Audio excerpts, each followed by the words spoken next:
Unique designers গার্মেন্টসের ৭০০ শ্রমিকের ২ মাসের বকেয়া বেতনের দাবিতে বিকেএমইএ অফিস ঘেরাও করে বিক্ষোভ কর্মসূচি পালন করেছেন কোম্পানির ভুক্তভোগী শ্রমিকরা।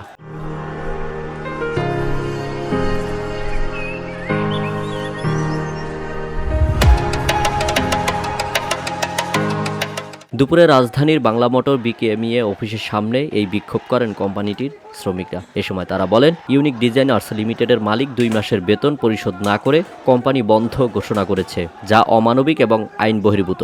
বিকেএম থেকে আমরা বিকেএম এ ৫ তারিখে চিঠি দিছি যে আমরা নির্বাচনের আগে বেতন পাই নাই, নির্বাচনের পরে পাই নাই, সামনে রোজা আসছে, আমরা কি করে চলবো, ঘর ভাড়া বাসা ভাড়া কোনো কিছু দিতে পারতেছি না, দ্রুত গতিতে মালিক চাইলে আপনারা সমাধান করে দেন। আমরা ৫ তারিখে চিঠি দিয়ে গেছি, আজ পর্যন্ত বিকেএম এ মালিককে ধরে আনতে পারে নাই।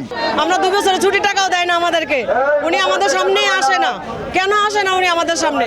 আমরা তো ২ মাস যাবত, একটা রমজান মাস, ঈদ চলে আসছে, আমাদের ঈদ বোনাস আছে, আমাদের ছুটি টাকা আছে, আমাদের রমজান মাসের প্রথম রমজান আমার বেতনটা দেওয়ার কথা, কিন্তু এখন আমরা কোনো বেতন পাই নাই।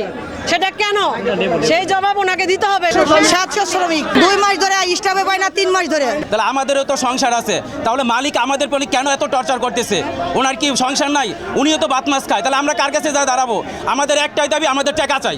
শ্রমিকদের বকেয়া বেতন ভাতা পরিশোধ না করলে ইউনিক ডিজাইনার্স মালিকের বাসভবন ঘেরাও করা হবে বলে জানান জাতীয় গার্মেন্টস ফেডারেশনের সাধারণ সম্পাদক রফিকুল ইসলাম। এই ধরনের তাল বাহানা করে মালিক যদি মনে করে যে বাংলাদেশে উনি ব্যবসা করবে, শ্রমিকদের পাওনা সঠিকভাবে দিবে না, তাইলে এই মালিকের জায়গা বাংলাদেশে হবে না অন্য কোথাও হবে, আলোচনার বিষয়।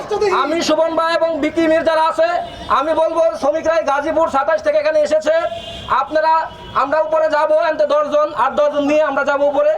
এখনই মালিকের সাথে কথা বলে একটি সুষ্ঠু সমাধান দিলে আমরা এখান থেকে চলে যাব। এ বিষয়ে বিকেএমই এর সহযুগ্ম সম্পাদক আনুল সবিন জানান, শ্রমিক ও মালিক পক্ষের সঙ্গে কথা বলে দ্রুত সমস্যার সমাধান করা হবে। তোমরা আসছো, অলরেডি আমি মালিককে ফোন দিয়েছি, তার মালিকের উপযুক্ত প্রতিনিধি আসবে, কারণ সিদ্ধান্ত তো বিকেএমই দিলে হবে না, বিকেএমই দেখবে আইনগতভাবে আছে নাকি বিষয়টা।